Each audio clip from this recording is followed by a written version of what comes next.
سلام، من تهمینه هستم و امروز میخوایم با هم راحت ترین کاپکیک هویج دنیا رو درست کنیم.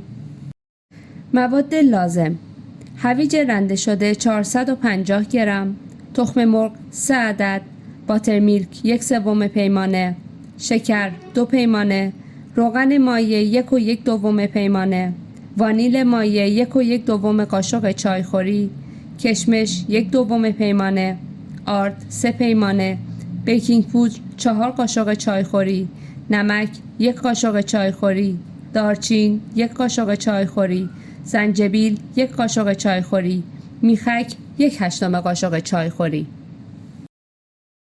در ابتدا آردمون رو که 3 بار الک کردیم با بیکینگ پودر، نمک، دارچین و ادویه ها با ویسک مخلوط میکنیم.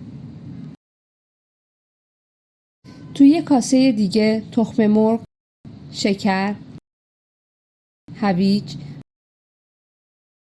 روغن، باترمیلک، کشمش و وانیل رو با ویسک خوب مخلوط میکنیم.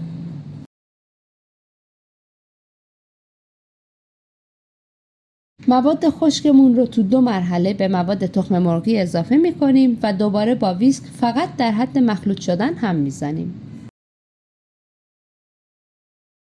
موادمون کاملا یک دست شده.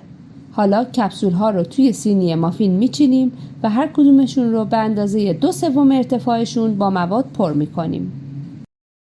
کاپکیک هامون رو در فری که از قبل با دمای 160 تا 162 درجه سانتیگراد گرم کردیم به مدت 23 تا 28 دقیقه قرار میدیم تا کاملا بپزه.